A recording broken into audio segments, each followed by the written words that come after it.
setiap kami Bapa. Biarlah kami dapat menyembah-Mu, biar kami dapat memuji-Mu Tuhan pada pagi hari ini. Biarlah Engkau yang pimpin ibadah ini dari awal, pertengahan hingga akhirnya Bapa. Biarlah nama-Mu saja yang dapat kami muliakan. Di setiap kami Tuhan, kami serahkan semuanya ke dalam tangan kuasa-Mu. Hanya dalam nama-Mu kami berdoa dan mengucap syukur. Haleluya, amin. Tuhan,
Sudah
percaya Engkau baik dalam hidup kami. Engkau tidak pernah meninggalkan kami sedetik pun. Apapun yang sedang kami alami, yang sedang terjadi, yang kami tahu Engkau sungguh sangat baik dalam hidup kami. Hari ini kami pun masih berdiri untuk menyembah-Mu, untuk ada di hadirat-Mu. satu bukti bahwa Engkau sangat baik bagi kami.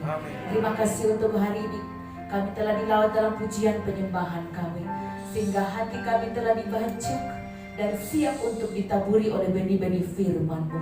Kami percaya hadirat-Mu kuat di tempat ini. Kami rasakan ada sukacita, ada damai sejahtera melimpah-limpah. Tanda Roh Kudus ada di hati kami.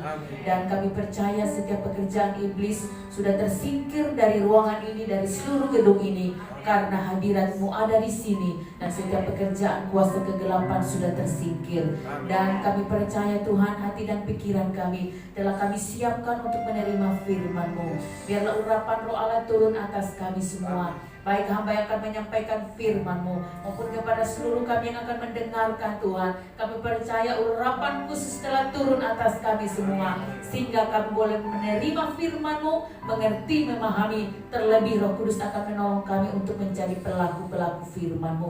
Terima kasih Bapa, kami siap untuk menerimanya dalam nama Yesus. Haleluya, amin. Silakan duduk saudara. Shalom. Sebelumnya saya minta maaf saudara, Pak Oktav lagi-lagi nggak bisa untuk memenuhi jadwalnya. Hari ini sebenarnya jadwalnya Pak Oktav ya saudara, tapi lagi-lagi memang tidak memungkinkan. Kemarin baru dia bilang kamu gantiin saya di Agape. Lah, emang kamu ada jadwal di Agape? Iya, saya salah juga sebenarnya, maksudnya itu bulan depan, dia 5 minggu mungkin bisa, karena udah jadwalnya dia begitu saudara, 2 kali di Mamasa, 2 kali di sini. Jadi dia baru pulang pada hari Rabu dari Sulawesi, kemudian dia sudah 2 minggu kan tidak di gereja, jadi mau tidak mau dia harus, ya tidak apa-apa. Memang agak sulit untuk mengatur waktu. Itu saudara udah agak sulit sekarang ini ya, karena terlalu padat jadwal. Tapi ya saya tidak permasalahkan itu, saya percaya saudara akan menerima firman Tuhan hari ini. Haleluya. Masih dalam suasana peringatan akan hari Pentakosta atau hari ke-50 setelah Yesus naik ke surga. Maka dia menjanjikan kepada para murid bahwa saya pergi, tapi saya akan mengirim Roh Kudus bagi kamu. Nah, itu sangat penting. Kenapa sangat penting saudara? Tuhan yang menciptakan hidup kita, dia tahu persis. Dia sudah pernah ada di dunia. Dia sudah tahu persis dunia itu seperti apa. Tidak gampang menghadapi dunia saudara. Makanya dia bilang kepada murid-murid, jangan kemana-mana dulu. Kamu harus tunggu sampai kamu menerima kuasa itu. Nah, kita baca Kisah Rasul pasal yang ke-1 ayat 8.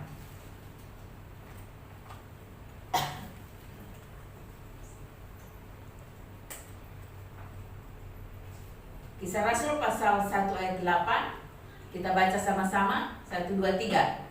Tetapi kamu akan menerima kuasa kalau Roh Kudus turun ke atas kamu, dan kamu akan menjadi saksiku di Yerusalem dan di seluruh Yudea dan Samaria dan sampai ke ujung bumi. Amin. Inilah yang dijanjikan oleh Yesus kepada para murid waktu itu. Kenapa Yesus mengatakan jangan kemana-mana dulu? Orang kalau sudah tahu situasinya saudara, pasti dia akan bilang ke orang, wah itu di situ begini loh. Nah,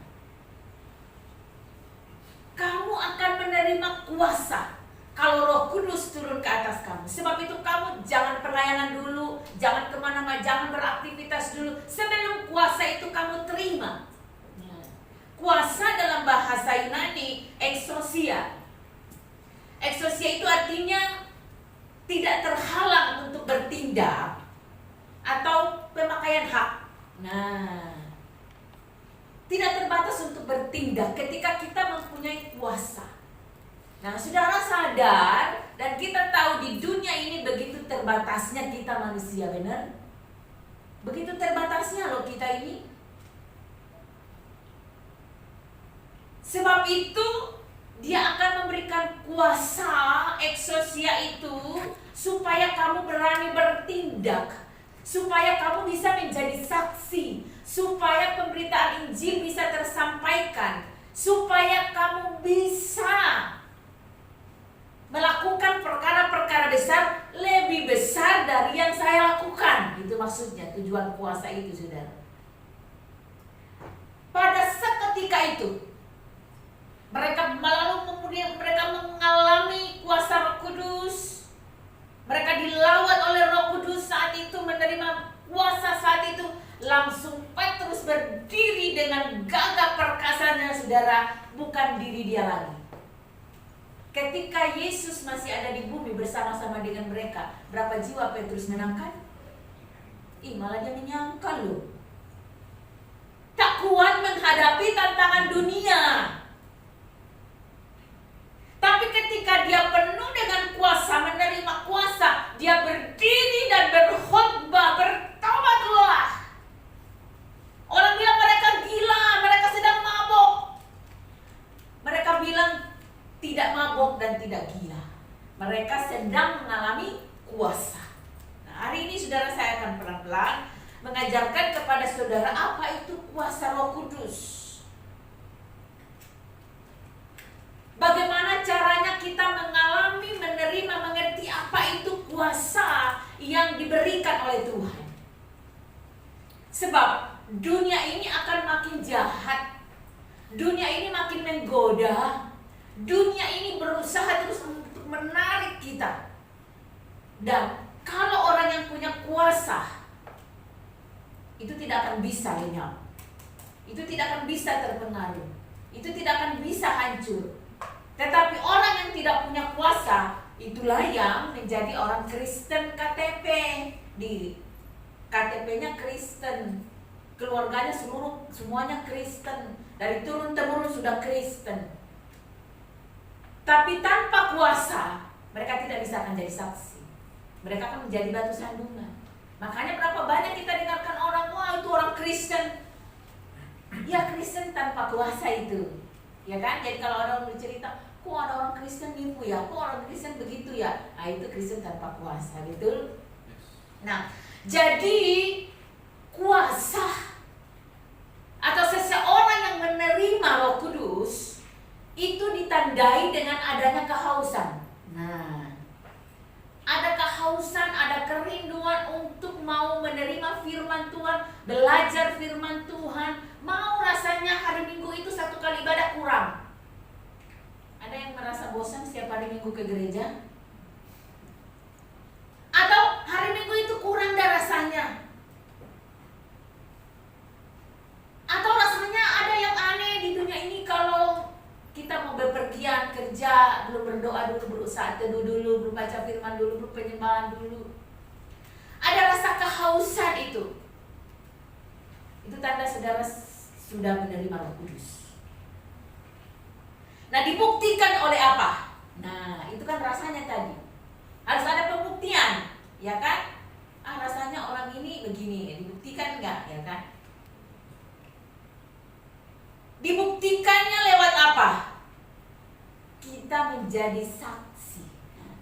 Kamu akan menerima kuasa kalau Roh Kudus turun ke atas kamu. Dan kamu akan menjadi saksiku. Di Yerusalem, di lokal dulu, ke Yudea, baru negara tetangga, bahkan sampai ke ujung bumi. Gak usah ngomong ujung bumi dulu, dalam rumah tangga sendiri gak jadi saksi. Jangan ngomong negara lain dulu, kalau negara sendiri kita belum jadi saksi, betul? Ada beberapa teman yang mereka pengen misi, pengen penginjilan, pengen menginjil ke negara ini, negara ini. Saya cuma bilang, Pak, negara ini kita butuh kok penginjilan.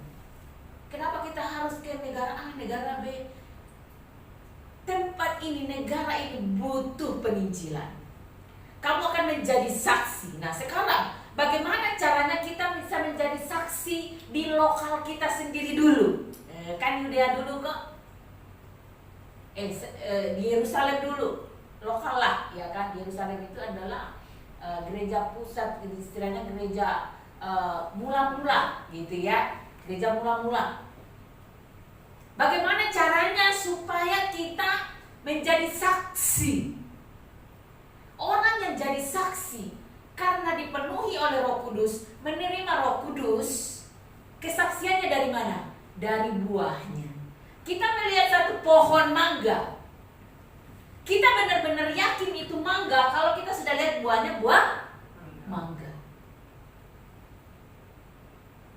Kalau kita melihat satu pohon lalu tidak berbuah, mungkin kita hanya kenal dari ciri-ciri daun, tapi masih meragukan buat kita. Tapi kalau kita sudah lihat buahnya, baru kita yakin, oh benar-benar itu buah mangga.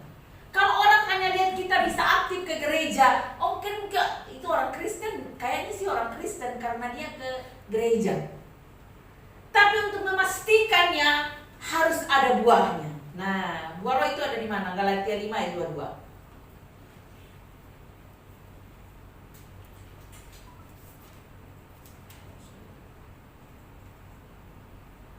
Galatia 5 ayat 22 ya, kita mulai. Kita sama-sama baca. Galatia 5 ayat 22 sampai 25. 1, 2, 3. Tetapi buah roh ialah kasih. Nah, stop dulu di situ. Kita pelan-pelan dulu, kan satu-satu buahnya. Kasih. Apa itu kasih? Saudara pernah dengar nggak lagu sekolah minggu? Saya juga baru-baru tahu kalau ada lagu sekolah minggu gitu, karena waktu saya sekolah minggu belum ada lagu itu. Kasih itu sabar, tidak suka marah. Nah, sekarang kita cek diri kita. Kasih itu bukan hanya sekedar, oh saya punya uang 100.000, saya kasih orang 10.000. Salah satunya. Tapi kasih yang paling membuat kita jadi saksi ada buah roh di dalam kita itu adalah tidak marah-marah. Hal yang paling sulit atau susah dikendalikan dalam hidup kita adalah emosi. Baru sekarang lucu lagi. Orang Kristen dia marah-marahnya dia masukkan ke di posting untuk apa itu namanya? Misalnya kayak YouTuber mau naik daun, apa namanya itu? Sensasi. Nah, itu justru di-upload seluruh. Oh, dia marah-marah, justru di-posting, bangganya dia posting. Dia tidak tahu bahwa itu iblis. Kan ada dua roh yang bisa menguasai hati manusia. Roh Kudus dan roh jahat. Saudara pernah lihat iblis belum? Udah pernah ketemu setan? Hah? Belum pernah ya? Gampang ketemu setan. Saudara marah-marah aja lalu berkaca. Lagi emosi, lagi marah-marah, ngaca. Wah, rupanya iblis. Begitu ya rupanya. Itu rupa iblis itu. Itu sudah rupa iblis itu. Jadi kalau belum ketemu setan, coba aja marah-marah langsung berkaca. Nah, itu muka setan. Gampang kan? Saya ketemu banyak orang, ternyata ini yang paling sulit. Emosi. Makanya di dalam gereja banyak sekali orang kepahitan. Mungkin tidak marah-marah terlampiaskan, kan ada yang terlampiaskan, ada yang enggak ngendap gitu ya. Tapi didendam. Semuanya kita ingat. Perlakuannya, semuanya kita ingat. Itu berbahaya, saudara. Tanpa kuasa, tanpa Roh Kudus, tidak bisa. Amin. Karena ketemu orang-orang Kristen yang emosian, yang dendam, yang kepahitan, itu tidak punya kuasa. Itu baru orang Kristen. Nah, kasih ya. Jadi salah satu buah roh itu adalah kasih. Tidak suka? Kasih itu sabar, tidak suka marah-marah. Apalagi? Sayang kepada teman, seperti kasih Yesus. Nah, sayang kepada orang lain. Saudara, ini kan versi anak-anak. Tidak mungkin kita ingin mencelakai seseorang kalau kita sayang, ya kan? Anak sendirilah ya, kita nggak usah jauh-jauh. Adakah seorang bapak yang merancangkan anaknya gimana anak ini supaya masuk penjara, gimana anak ini supaya miskin, enggak toh?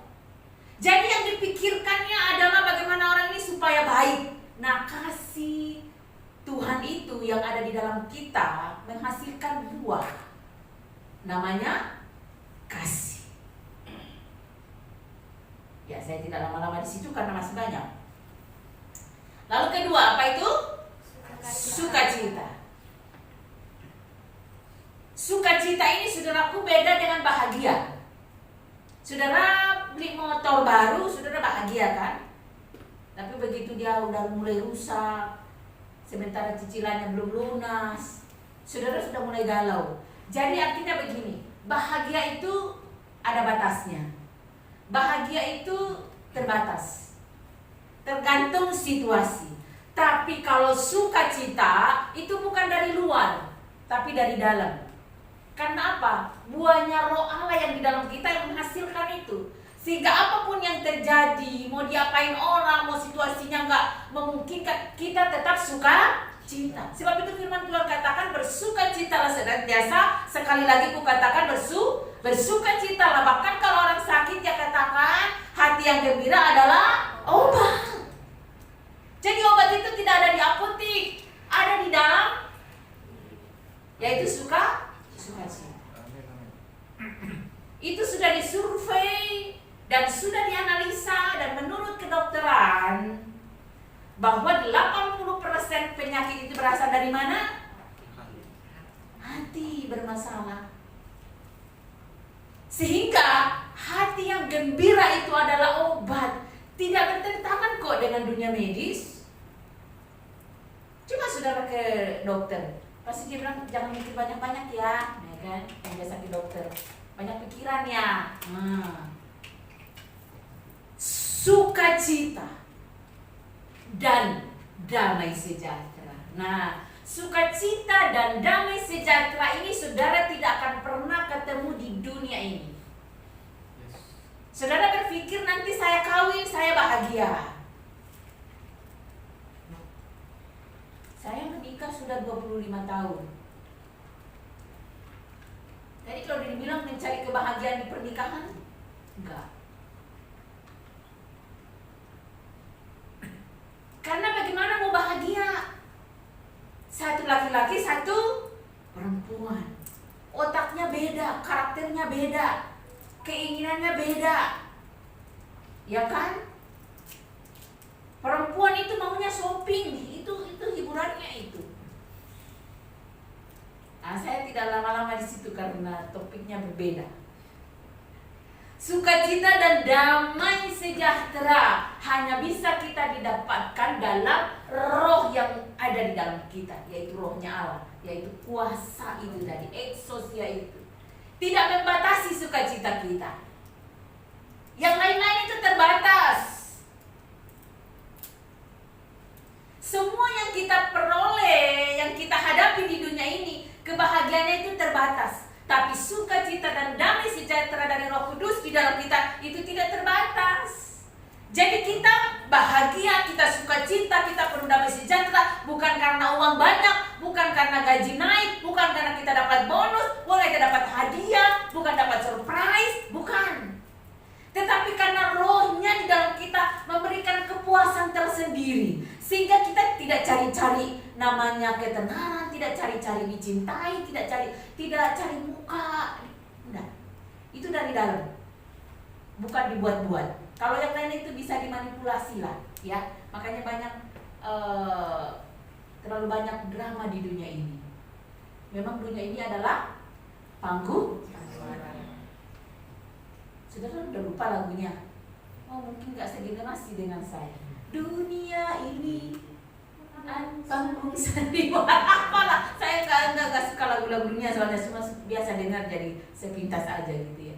Karena dunia ini panggung semuanya sandiwara, pura-pura gitu ya. Kalau sudah ada maunya, contoh lah ya.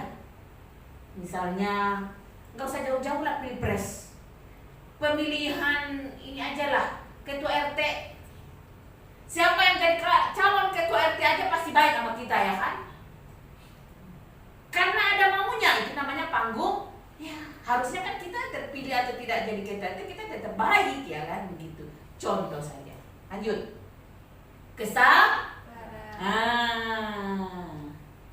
Kesabaran. Bukankah ini hal yang sulit? Sulit loh saudara. Atau saudara, ya saya sih sabar orangnya. Ya belum ada yang bentak-bentak, belum ada yang tipu. Semuanya ini akan ada ujiannya saudara. Jadi saudara kalau sedang dimaki-maki orang tanpa salah, pokoknya apalah kejadiannya suka aneh-aneh kan, kejadian di dunia ini aneh-aneh saudara ya. Kita juga tidak pernah merencanakan mau ditipu, tapi tertipu juga. Terus ada saudara belum pernah ketipu seumur hidup saudara? Ada? Belum ada orang tidak tertipu. Pasti aja ada ketipu. Macam-macam bentuknya saudara ya. Tapi kalau orang itu punya buah roh, pasti biasa sabar. Kenapa kita sabar? Contoh begini, kami itu pernah tertipu sudah berkali-kali. Pak Oktav tuh sering sekali tertipu ya. Tidak bisa dihitung lagi lah ya. Soalnya dia kan orangnya lugu. Jadi gampang sekali gitu ketipu. Kalau saya ya ketipu juga tapi jarang. Karena perempuan kan feelingnya kuat ya. Kalau dia kan dia samakan dengan dirinya yang gak mungkin lah dia gak jujur, gak mungkin lah dia gak balikin, gak mungkin akhirnya hilang semua. Nah, ketika kita tertipu, firman Tuhan katakan sabar. Sampai kapan? Ya sampai sabar sampai Tuhan Yesus datang. Ada lagunya kan? Saya balik lagi ke lagu. Kadang-kadang kita gini, kita nyanyi tapi nggak ngerti lagunya itu apa. Padahal itu lagu bagus. Karena lagu itu akan Mazmur, seperti Mazmur. Firman yang diulang itu. Sabar, dalam suka dukamu sabar. Tuhan selalu sertamu, sabar, sabar. Sampai apa? Sampai rupanya saudara belum tahu lagu sekolah minggu. Itu guru sekolah minggu susah-susah gampang loh saudara. Harus merekam. Saya itu waktu sekolah minggu, hal-hal yang di sekolah minggu, ayat hafalan dan lain, sampai sekarang itu tertanam di kepala saya. Sabar dalam suka dukamu, sabar, Tuhan selalu sertamu, sabar, sabar, sampai Tuhan Yesus datang. Kenapa Tuhan suruh kita sabar? Kalau Tuhan izinkan kita ditipu, contoh saja ya, macam-macam ini pelaksanaannya, tapi ini contoh. Tuhan izinkan kamu tertipu, itu ada maksud Tuhan. Kenapa? Tuhan sedang mengujimu di bidang keuangan. Hatimu melekat di mana? Ketika engkau kehilangan uang, engkau akan merasa terhina, engkau akan merasa hidupnya sudah hancur. Berarti nilaimu atau kekuatanmu ada di uang. Baru-baru ini ada jemaat 5 masa begitu saudara. Dia tertipu, pertama dia tertipu, dia kehilangan uang 10 juta. Ini hilang 10 juta, dia hilang. Lalu kemudian gak lama berikutnya dia tertipu 30 juta. Dia datang nangis-nangis. Dia bilang, apa salah saya ya Bu Gem? Apakah perpuluhan saya salah? Apakah saya salah sama orang tua saya? Apakah perbuatan saya salah? Apakah ini yang salah? Saya mau dikoreksi, datang dengan air mata. Saya bilang begini, gak ada yang salah. Dia kaget, langsung hilang semua ininya. Air matanya hilang semua. Dia kaget. Oh. Tapi ini sudah hancur kami ini. Saya bilang gak ada yang salah. Cuman Tuhan melihat hatimu di uang atau di Tuhan. Kalau engkau merasa Tuhan bisa ganti kok. Itu mungkin udah bagian dia, atau engkau berpikir bahwa ini Tuhan sedang uji saya. Apakah hati saya di uang atau Tuhan? Langsung suami istri melek matanya, langsung dia bilang, iya juga ya. Nggak lama-lama konseling, langsung pulang. Jadi itu uang yang hilang sudah tidak ada. Tahu nggak saudara, Tuhan gantinya seperti apa setelah lulus uji? Tuhan mengizinkan itu hanya sekedar ujian. Ketika Ayub diuji oleh Tuhan, apakah Ayub selama-lamanya menderita dan selamanya hilang semuanya? Enggak, itu hanya ujian kok. Karena Ayub telah menerima kuasa. Dia sudah dipilih. Lalu kemudian semuanya hilang. Tujuannya apa? Tuhan mau menguji saja. Apakah engkau memiliki kuasa itu, atau engkau hancur oleh karena perbuatan dunia ini? Tahu nggak saudara? Nggak lama setelah itu, Tuhan kasih dia berkat yang dia tidak terduga. Kemudian dia semangat, hari Minggunya datang, dia cerita sama saya. Tuhan benar-benar ajaib. Setelah kami merelakan semuanya, udah nggak ada di hati itu, keluarga tanya-tanya bagaimana, udahlah pokoknya anggap aja itu memang dia butuh, pokoknya udahlah, Tuhan yang punya kehendak, dia berurusan dengan Tuhan. Pokoknya kami percaya Tuhan yang luar biasa. Amin. Saudara tahu nggak? Dia bilang luar biasa berkat Tuhan, pokoknya kayak mengalir, dan kami bisa beli kebun sawit berlipat-lipat dari uang yang hilang itu. Jadi sebenarnya itu hanya tes. Jadi kalau ada sesuatu yang terjadi yang saudara tidak duga-duga, itu tes. Itu hanya ujian. Orang yang punya kuasa di dalam dirinya akan mengingatkan dia apa maksudnya dari kejadian ini, sehingga dia tidak kehilangan kebahagiaan dan sukacita. Bukan itu maksudnya. Lanjut. Kemurahan. Murah hati, gampang sekali iba sama orang. Ya kan, kita lihat orang udah gak makan, kita diam-diam baik. Gampang sekali memberi. Nah, itu kemurahan namanya. Memberi bukan hanya sekedar uang, tapi memberi perhatian, kebaikan, baik sama semua orang. Ini yang dimaksudkan oleh Tuhan, jadi saksi. Jadi saksi, bukan harus khotbah di gereja, bukan harus jadi pendeta, tapi baik aja. Ada yang mengatakan bahwa orang tidak selamanya bertobat dari khotbah kita, tetapi dari kelakuan. Baik. Karena ada orang yang masih menganut bahwa orang beragama itu pasti baik. Jadi kita kasih aja teladan itu dulu, baik. Orang jahat sama kita tetap baik. Amen. Orang membenci saudara tetap baik sama dia. Karena engkau mengasihi dia bukan karena perbuatannya, tapi kasih Allah yang ada di dalammu, engkau mengasihi dia. Nah, kemudian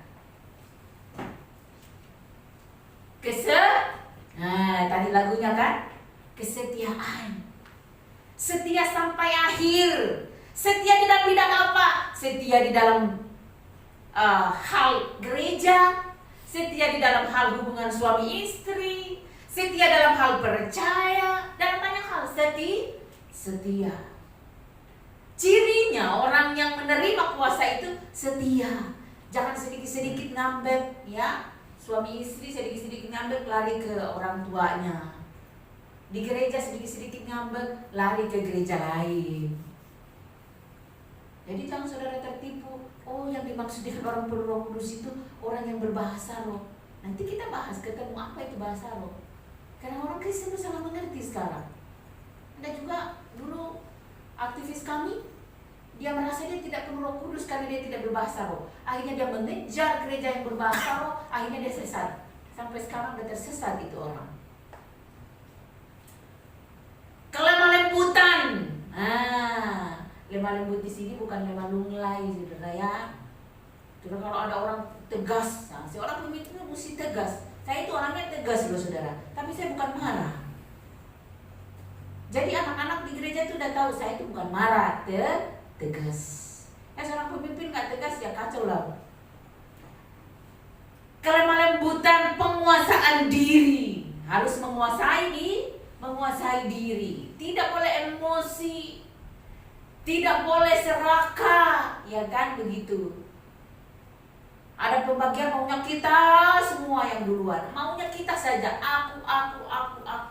Nah, itu bukan buah dari Roh Kudus. Nah, barang siapa menjadi milik Kristus, siapa sih milik Kristus? Itu yang menerima kuasa tadi, yang dibuktikan oleh buah. Barang siapa menjadi milik Kristus, ia telah menyalibkan daging. Yang tadi cinta uang itu kan daging.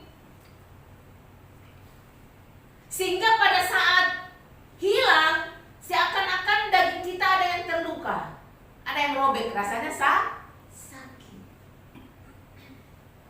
Ia telah menyalibkan daging dengan segala hawa nafsu dan keinginannya. Jadi uang itu tidak salah, harta itu salah, keinginan yang salah. Jadi jangan salah mengerti firman. Keinginannya, hawa nafsunya yang salah. Jikalau kita hidup oleh Roh, baiklah kita hidup juga dipimpin oleh Roh. Jikalau engkau sudah menerima kuasa, pelihara itu. Karena kalau ada orang bertanya, apakah orang Kristen bisa hilang Roh Kudus? Bisa. Karena Roh Kudus tidak bisa berdiam di tempat yang kotor. Khususnya hati yang pahit, dendam, itu Roh Kudus nggak bisa berdiam. Ya pasti hilang. Jadi jangan percaya pengajaran yang sekali kita percaya Yesus, selama-lamanya Yesus berdiam di dalam kita. Nggak bisa. Karena namanya Roh Kudus, Roh Suci. Nggak bisa bergabung, terkontaminasi dengan yang najis. Hawa nafsu, keinginan duniawi nggak bisa bercampur. Jadi, jikalau kita hidup oleh Roh,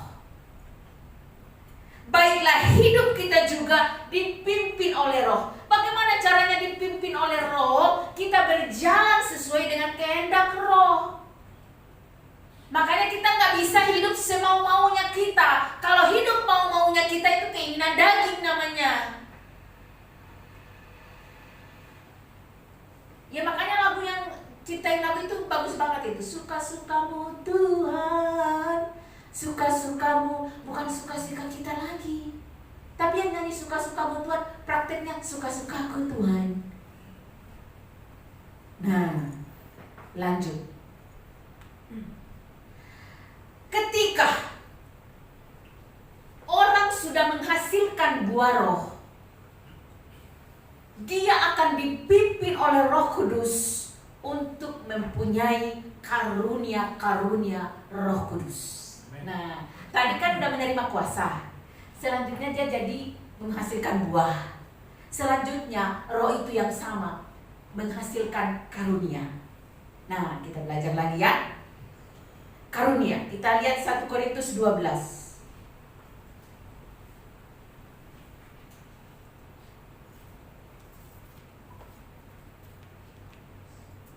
1 Korintus pasal 12 mulai ayat 1 ya.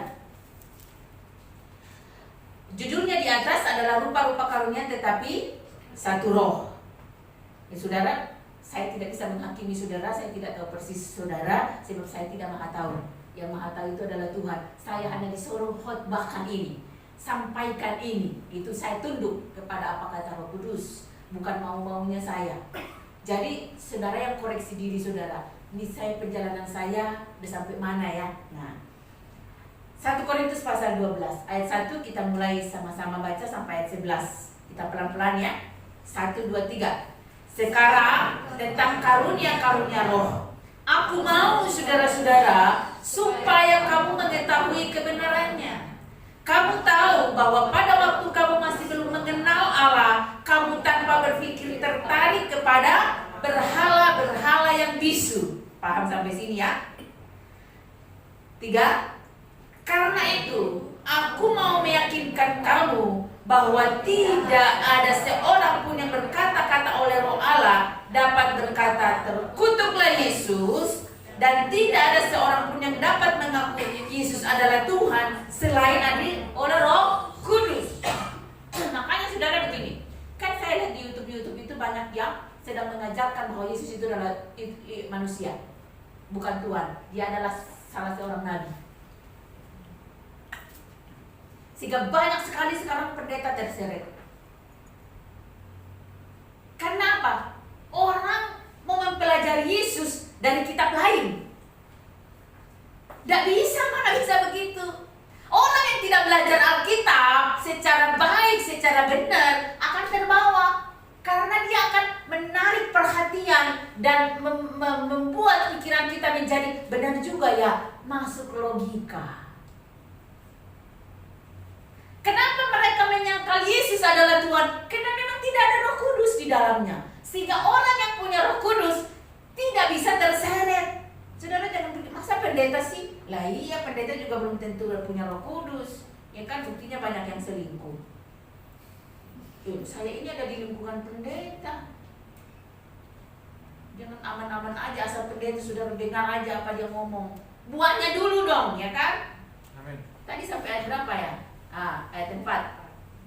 Ada rupa-rupa karunia tetapi satu roh. Jadi di dalam satu tubuh Kristus atau satu gereja itu Tuhan berikan karunia-karunia yang berbeda, tapi satu roh yang sama membuatnya. Sehingga di dalam gereja itu biasanya ada yang punya karunia-karunia berbeda, tapi satu roh yang sama membuat. Tidak semua orang dikasih, tetapi tujuannya adalah untuk membangun tubuh Kristus.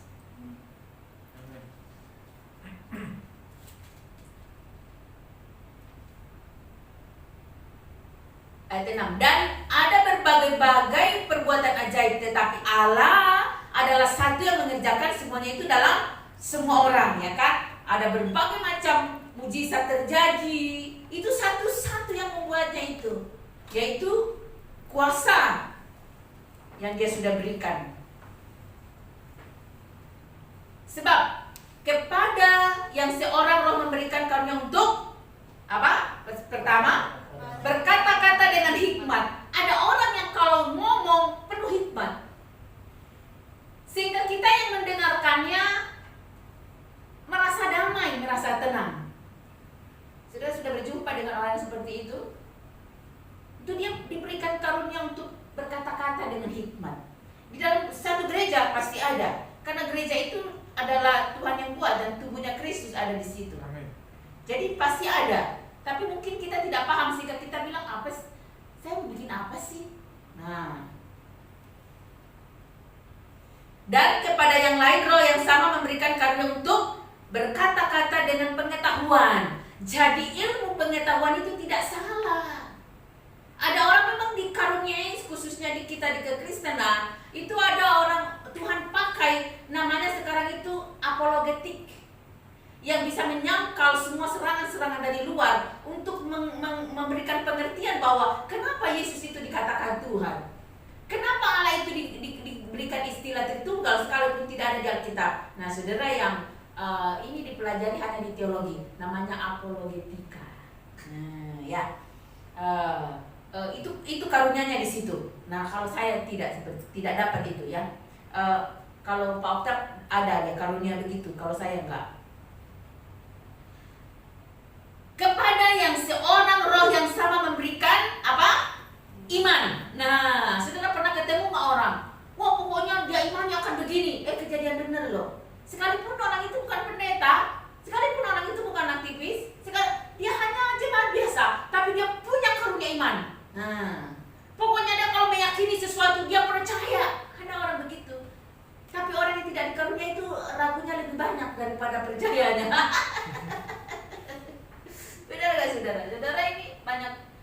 karunianya atau banyak ragunya? Hah? Jadi ada orang memang dikaruniai itu, saudara. Udah yakin sih. Nah, kalau hal ini saya lihat ada di Pak Hendi. Di Pak Hendi saya lihat dia ada karunia iman loh. Oh, dia kalau bilang begini benar loh. Iya, sekalipun dia tidak sempurna, ya namanya manusia tidak sempurna, ada aja yang salah. Tapi dari sisi-sisi mana dia punya itu ya. Amin. Terus apa lagi? Dan kepada yang lain yang memberikan karunia untuk menyembuhkan. Nah, ini sama Pak Oktav ada, saudara.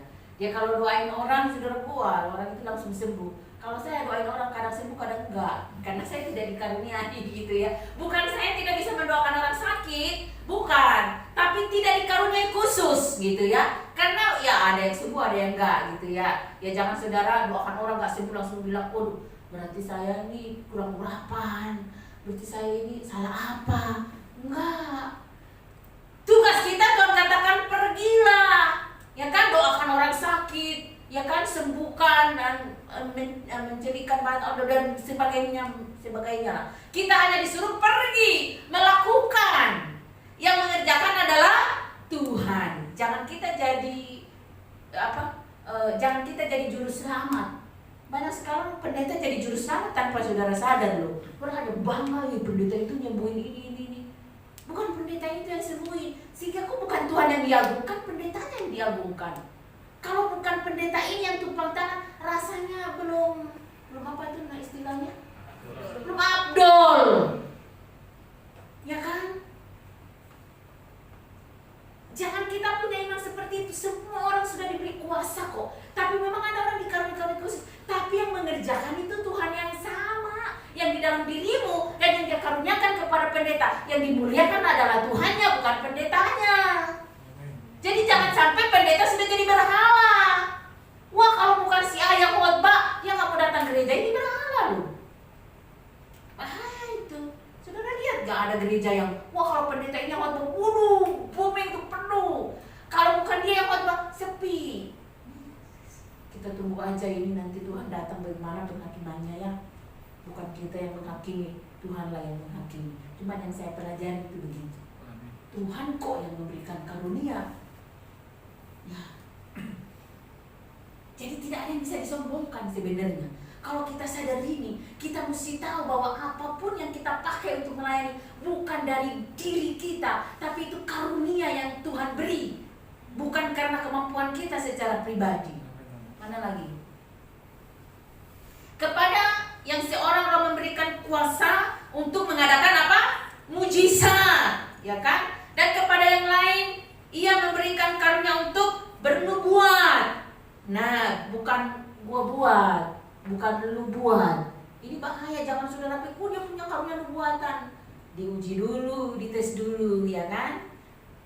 Apa sih yang dimaksud? Ada orang mengejar nubuatan, saudara. Sampai-sampai dia, pokoknya dia kalau ini ada pendeta datang katanya dia rasul, dia nabi, dia mau mendoakan orang supaya dia dapatkan nubuatan.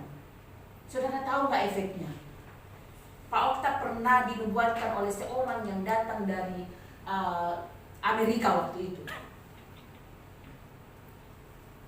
Ini direkam media ya. Saya tidak bisa banyak terlalu ini kalau direkamnya, saudara ya. Lalu pendeta ini bilang begini, jadi saya tidak usah sebut nama saja, aman, ya kan? Kan hukumnya kalau sebut nama, saya nggak usah sebut nama. Pendeta ini mendoakan pendeta-pendeta. Ya waktu itu karena Pak Oktav bergabung dalam sinode itu, ya Pak Oktav majulah ke depan, didoakan dan dinubuatkan. Angkat tanganmu, diangkat tangan. Orang akan menaruh uang di tanganmu. Engkau akan menjadi pengusaha, pebisnis yang sangat handal dan sukses dan berhasil. Sudah beda dari panggilan ini. Nah Pak Oktav dari dipanggil untuk jadi pendeta, kok sekarang jadi pengusaha? Yang namanya Pak Oktav taat-taat aja, saudara. Langsung dia tidak fokus kepada penggembalaan, wah dia pergi bisnis. Kelihatannya bisnis itu awal-awalnya saudaraku berhasil, lalu kemudian hancur lebur.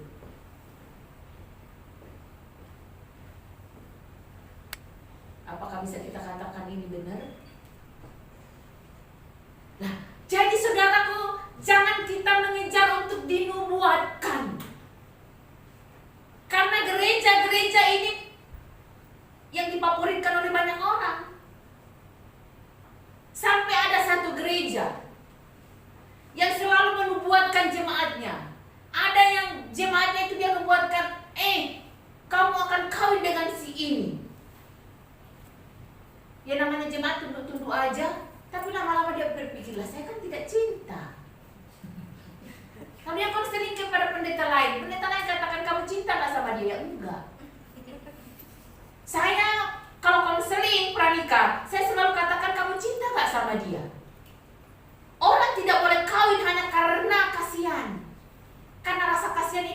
hilang dalam sekejap. Tapi kalau cinta nanti akan dipupuk dengan kasih. Kasih itu yang akan kekal selama-lamanya. Jadi itu lu buat. Bukan lu buat, kan itu lu buat. Ya udahlah, masih banyak yang saya mau ngomong tapi ya sudahlah. Ayat berapa tadi? 10. Kepada yang seorang roh memberikan kuasa untuk mengadakan mujizat, dan kepada yang lain memberikan karunia untuk dan kepada yang lain ia memberikan karunia untuk membedakan bermacam-macam roh. Nah, di diri saya ini ada. Di diri saya ini ada. Saya bisa cerita banyak. Kepada yang seorang ia memberikan karunia untuk berkata-kata dengan bahasa roh. Jadi bahasa roh adalah salah satu karunia, bukan tanda menerima Roh Kudus. Saudara jangan kejebak di sini. Karena ada gereja, ada pendeta yang mengajarkan tanda dipenuhi Roh Kudus adalah berbahasa roh, sehingga seluruh jemaat harus berbahasa roh. Enggak seperti itu. Tidak semua dikasih karunia. Jadi kalau saudara ada yang dapat bahasa roh seperti saya, itu salah satu karunia. Ya, jadi tidak semuanya. Ciri dan tanda orang dipenuhi Roh Kudus itu tadi ada buahnya. Tapi pasti ada karunia. Karunia kan ini ada 9, banyak sekali. Kalau saudara diminta saya kasih tahu ini saudara tidak ada sama sekali ciri-cirinya, bisa juga sebenarnya saudara punya tapi saudara nggak pakai melayani, itu nggak boleh, nanti diambil kembali. Saudara ada ciri-cirinya tapi saudara diam-diam baik. Roh Kudus itu bukan roh yang memaksa, tapi harus kita juga intens. Sehingga di dalam gereja ada biasanya kita mau haus dan dijamah oleh Roh Kudus. Makanya perlu itu jamahan Roh Kudus supaya membangkitkan karunia-karunia yang Tuhan berikan di dalam diri kita.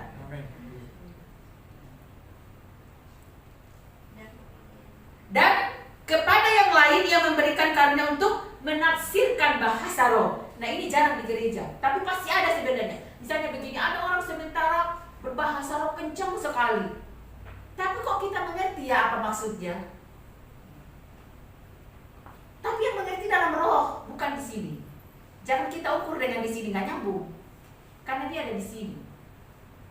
Oh maksudnya begini. Nah, itu juga karunia. Ya. Tetapi semuanya ini dikerjakan oleh roh yang satu dan yang sama, yang memberikan karunia kepada tiap-tiap orang secara khusus seperti yang dikehendakinya. Jadi itu semua Tuhan yang kehendaki. Dan tujuannya apa ini? Dipakai dalam pelayanan tubuh Kristus.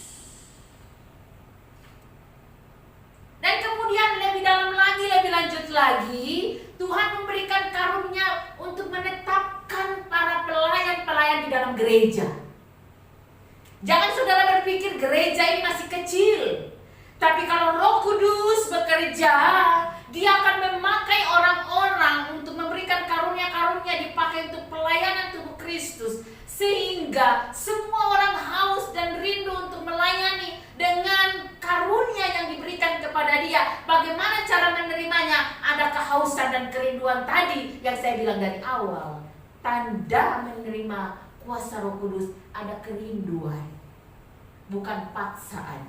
Kalau sudah ada paksaan, itu keinginan diri sendiri, bukan kehendak roh. Lebih lanjut lagi, kita lanjut dalam ayat yang ke-28.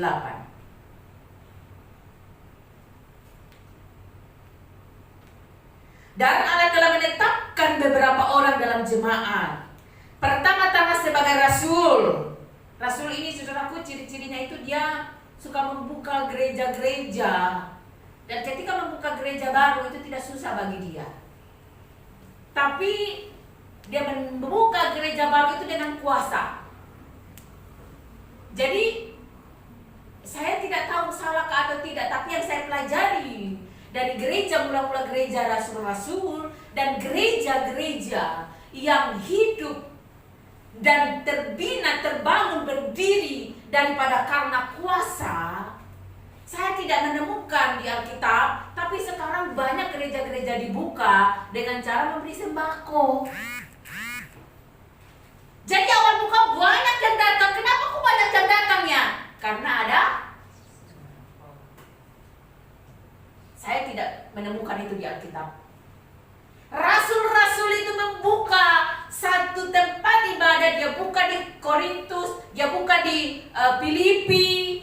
Makanya ada surat kepada jemaat di Filipi, di Galatia, di Efesus. Itu rasul-rasul yang membuka gereja itu dengan apa? Dengan kuasa. Jiwa-jiwa dimenangkan dengan apa? Kuasa. Makanya gereja harus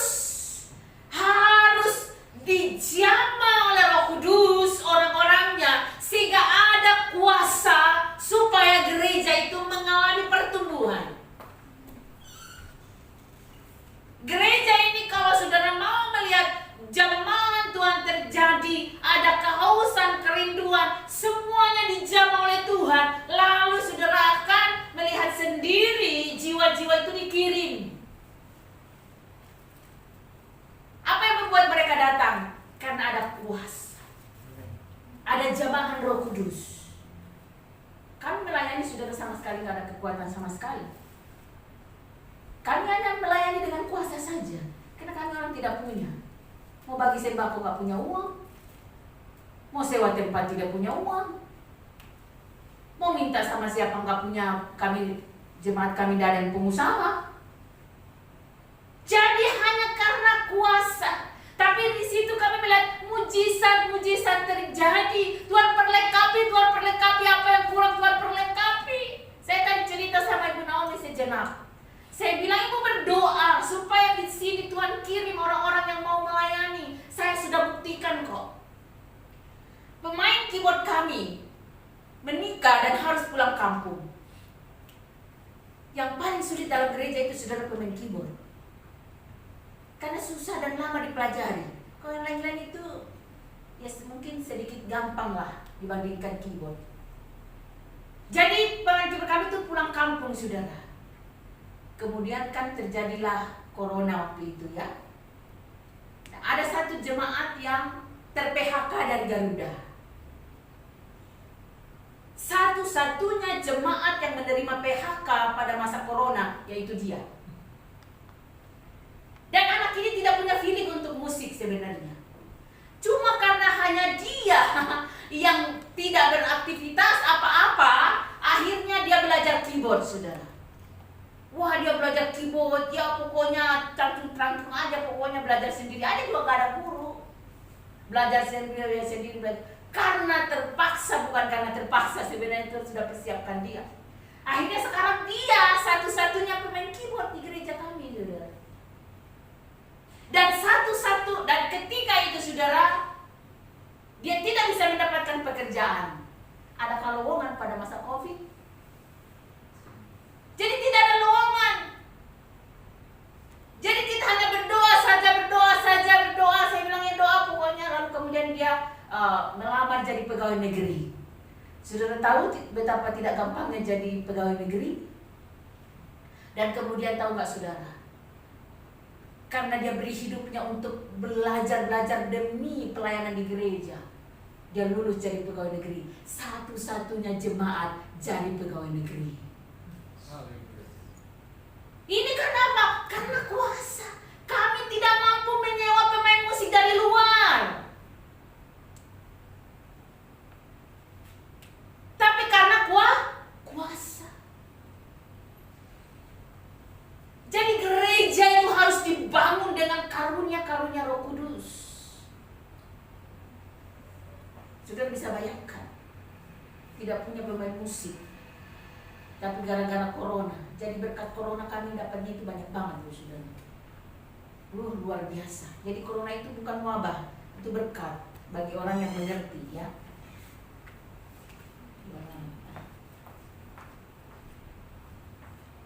Kedua sebagai nabi. Nabi ini biasanya bernubuat saudaraku ya. Nabi ini biasanya dikaruniai dengan hal-hal yang orang lain belum lihat dan belum ketahui, tapi dia sudah tahu. Nah, itu ada di diri saya. Banyak sekali saya mendapatkan sesuatu dari Tuhan dan awal-awalnya saya tidak mengerti. Tapi setelah saya banyak bergumul, berdoa dan mengerti, banyak bersekutu dengan Roh Kudus, saudara, baru saya mengerti, oh ternyata itu salah satu karunia. Ada yang meleset nggak? Ya ada juga yang meleset, ya kan? Kita harus sadar diri bahwa kita ini manusia, ada ininya lah sedikit, ya kadang juga benar, kadang enggak. Karena memang ada yang dari Tuhan, ada yang memang dari sesuatu hal yang kita pikirin sendiri, ya kan? Makanya hati-hati, jangan sampai selalu bilang ini dari Roh Kudus. Belum tentu, bisa jadi perasaanmu, ya kan? Nggak segampang itu loh, perlu kepekaan yang tinggi. Nah, ketika sebagai pengajar, nah di dalam gereja yang dijamah oleh Roh Kudus, yang didirikan oleh karena kuasa, pasti ada guru. Tadi sebentar saya sharing sama Ibu Naomi. Saya bilang kami sekarang mengadakan pemuridan. Kenapa? Tuhan kirim seorang guru dan memberikan pemuridan, dan saya senangnya minta ampun, saudara, karena tugas saya sedikit tertangani oleh dia. Kenapa? Karena tadinya seluruh jemaat itu curahannya kepada saya seorang. Sekarang sudah ada guru, kami sudah mengadakan pemuridan, dan luar biasa, saudaraku, saya jadi berkurang pekerjaan. Karena sudah ada gurunya, sudah ada pembimbing rohaninya. Jadi segala curahan dia ke dia. Tapi satu pembimbing rohani maksimal 3 orang. Ringan toh? Ringan. Setelah dia dimuridkan, kemudian dia memuridkan lagi. Harus cari jiwa untuk muridkan lagi, Ternyata itu bagus sekali. Nah, guru. Ada orang memang tidak bisa berkhotbah tapi bisa mengajar. Ada orang tidak bisa musik tapi bisa untuk mengajar gitu ya. Kan ada bukunya, gampang gitu ya. Cuman ada ini aja, kerinduan aja. Selanjutnya mereka yang mengadakan, karena untuk mengadakan mujizat. Di dalam gereja harus ada mujizat-mujizat. Kayak itu bukan pendeta yang buat, itu Tuhan. Untuk menyembuhkan, pasti ada di sini. Untuk melayani. Nah, ini saudara yang melayani jadi musik, jadi singer, WL, ini termasuk karunia ini. Saudara nggak mungkin mau melayani di gereja kalau bukan karena panggilan. Ya. Jadi itu melayani sebagai usher, melayani sebagai perjamuan, melayani sebagai guru sekolah minggu, apapun itu bentuknya, namanya karunia melayani. Mungkin saudara hanya terima tamu, shalom, selamat pagi Pak. Itu kayak Pak Parlan tadi, saudara tahu di sana, waduh, ini ada urapan khusus ini sama Pak Parlan ini, ya kan? Nah, karunia melayani. Dan ada untuk memimpin. Pemimpin itu termasuk apa? Ketua musik, ketua sekolah minggu, ketua kom ibu, ketua apalah semacam-macam, namanya pemimpin. Nah. Dan untuk berkata-kata dalam bahasa roh. Nah, tujuannya apa ini orang berkata-kata dalam bahasa? Untuk memberikan kekuatan kepada setiap orang dan kepada diri sendiri. Adakah mereka semua rasul atau nabi atau pengajar? Adakah mereka semua mendapatkan karunia untuk mengadakan mujizat atau untuk menyembuhkan atau untuk berkata-kata dalam bahasa roh atau untuk menafsirkan bahasa roh? Jadi berusahalah apa? Jadi berusahalah untuk memperoleh karunia kamu yang paling utama dan untuk menunjukkan kepada kamu jalan yang lebih utama lagi. Jadi artinya apa, saudara? Bukan saudara tidak punya karunia, cuma saudara belum lebih dalam lagi bersekutu dengan Roh Kudus. Karena yang memampukan itu adalah Roh Kudus. Saya ini tipenya orang pendiam dan tidak pede di depan umum, saudara. Saya tipenya, aslinya saya ini, saudaraku, tidak bisa khotbah. Saya dari dulu itu, dari saya kecil, pelayanan di gereja itu sebagai pemain tamborin, saya juga sebagai singer, WL, pemain musik, itu saya. Jadi saya disuruh tiba-tiba WL bisa. Tapi saya kok jadi disuruh khotbah? Ini pergumulan bagi saya tidak gampang. Ketika itu saudara, Pak Oktav sering diundang khotbah ke sini. Kadang kita undang pengkhotbah untuk gantikan dia, kadang banyak alasannya karena kami gereja kecil ya. Coba kalau gereja besar ya pokoknya orang yang diundang itu pasti bangga lah. Tapi diundang gereja kecil, aduh. Ya, hati baru bisa. Lalu saya berdoa, pokoknya saya masuk dalam ruang Maha Kudusnya, saya berdoa. Satu ketika, saya nggak minta jadwal saudara. Satu ketika Pak Oktav bilang, kamu aja deh yang khotbah. Oh my God, ini tidak mudah bagi saya. Bagaimana memulainya? Saya memang dulu sekolah Alkitab. Saya sudah belajar homiletik. Saya sudah belajar latar belakang. Ya kan sebelum lolos jadi sekolah Alkitab kan harus ada tes khotbah dulu. Waktu saya khotbah, dosen saya bilang begini, lari banyak khotbah kamu. Nah saya tidak pede loh. Ya udahlah, berarti karunia saya di bidang musik, dibilang ya udahlah. Tapi ternyata saudara, karunia itu Tuhan berikan pada saat-saat kita benar-benar masuk dalam hadiratnya, haus dan Tuhan. Ini kebutuhan gereja. Adakah saudara-saudara di sini melihat gereja ini sangat membutuhkan dan kekurangan pekerja? Adakah saudara punya kerinduan Tuhan? Saya butuh karunia untuk melayani di sini. Berikan saya karunia Tuhan. Boleh kok kita minta. Ya firman Tuhan bilang, mintalah maka akan diberikan kepadamu. Tapi apakah tidak diberikan kalau kau tidak sanggup? Dan jangan saudara berpikir itu bukan bidang kita, enggak. Ya saya cerita ini makanya. Dan satu ketika saudara waktu dia suruh saya khotbah itu, saudara apa yang saya lakukan? Saya doa puasa 3 hari 3 malam. Kalau saya disuruh pimpin pujian, saya nggak pernah doa puasa. Kayak itu bagi saya itu gampang. Tapi bagi saya mau khotbah itu, saya mesti doa puasa dulu. Dan ketika saya berkhotbah saudara, saya kaget juga. Selesai saya khotbah, hampir setengah dari pengerja salam saya. Waduh Bu, tadi khotbahnya sangat membangun, sangat mengena saya. Ya mungkin ada laporan ke Pak Oktav bahwa khotbahnya Bu Suri itu bagus, sehingga akhirnya sekarang khotbah melulu. Dia nggak jadi khotbah di sini, saya yang disuruh khotbah saudara. Jadi ini bukan diri saya aslinya. Ini karena urapan kuasa yang saya peroleh. Kamu akan menerima kuasa kalau Roh Kudus turun ke atas kamu, dan kamu akan menjadi saksiku. Kamu akan dipakai Tuhan untuk menjadi saksi, dan kamu akan diperlengkapi dengan karunia-karunia untuk melayani tubuh Kristus. Jadi apapun karunia yang Tuhan berikan bukan untuk kesombongan, bukan untuk kepentingan diri sendiri, tapi untuk pelayanan tubuh Kristus. Amin. Jadi sangat perlu untuk menerima kuasa, supaya kita diberi karunia-karunia pada Roh Kudus.